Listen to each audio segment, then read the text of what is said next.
बहुत समय पहले उत्तर भारत के एक छोटे से गांव में एक किसान रहता था। उसका नाम था रामदीन। उसकी जिंदगी बहुत साधारण थी, कच्चा घर, थोड़ी सी जमीन और परिवार की जिम्मेदारी। रामदीन अमीर नहीं था, लेकिन ईमानदार जरूर था। वह मानता था कि खेती केवल हल और बीज से नहीं होती, बल्कि धैर्य और विश्वास से होती है। उसके खेत के एक कोने में एक पुराना सा शिवलिंग पड़ा था, जिस पर कोई ध्यान नहीं देता था। गांव वाले कहते थे, यह बेकार पत्थर है, लेकिन रामदीन रोज सुबह खेत जाने से पहले उसी शिवलिंग को प्रणाम करता था। रामदीन के पास पूजा के लिए न दूध था, न फूल। वह बस अपने खेत की मिट्टी से शिवलिंग को छूता और कहता, हे भोलेनाथ, मेरे पास देने को कुछ नहीं, बस मेहनत है, इसे स्वीकार कर लेना। उसकी यही सादगी भगवान शिव को प्रिय थी। एक साल गांव में बहुत बड़ा संकट आया। पहले बारिश समय पर नहीं हुई, फिर जब हुई तो इतनी तेज कि फसल बह गई। किसान टूटने लगे। कई लोग भगवान को कोसने लगे, अगर भगवान होते तो हमें इतना दुख क्यों देते। लेकिन रामदीन चुप रहा। उसने हल चलाना नहीं छोड़ा, सूखी जमीन में भी बीज डालता रहा। लोग उसका मजाक उड़ाते, पागल हो गया है, यहाँ कुछ नहीं उगेगा। एक रात थका हारा रामदीन खेत में ही सो गया। उसी रात उसे एक सपना आया।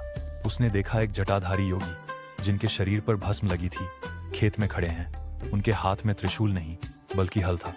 योगी ने गहरी आवाज में कहा, रामदीन, तू फसल नहीं उगा रहा, तू अपने कर्म बो रहा है। सुबह रामदीन की नींद खुली तो उसका शरीर कांप रहा था। वह सीधा शिवलिंग के पास गया। पहली बार उसकी आंखों से आंसू गिरे। उसने कहा, भोलेनाथ, अगर ये परीक्षा है तो मुझे शक्ति देना, शिकायत नहीं। कुछ दिनों बाद गांव में अजीब सी घटना हुई।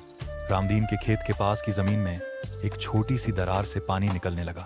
धीरे धीरे वह पानी एक छोटी धार बन गया। किसी को समझ नहीं आया कि सूखे में पानी कहां से आया। रामदीन ने उस पानी को अपने खेत में मोड़ दिया।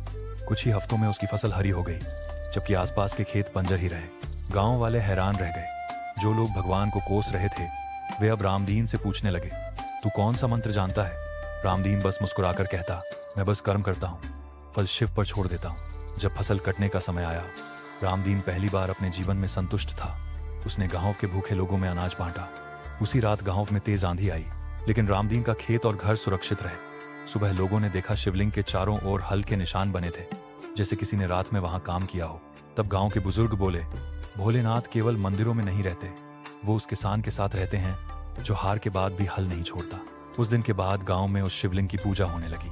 लेकिन रामदीन आज भी वही करता था, मिट्टी से प्रणाम, मेहनत से पूजा।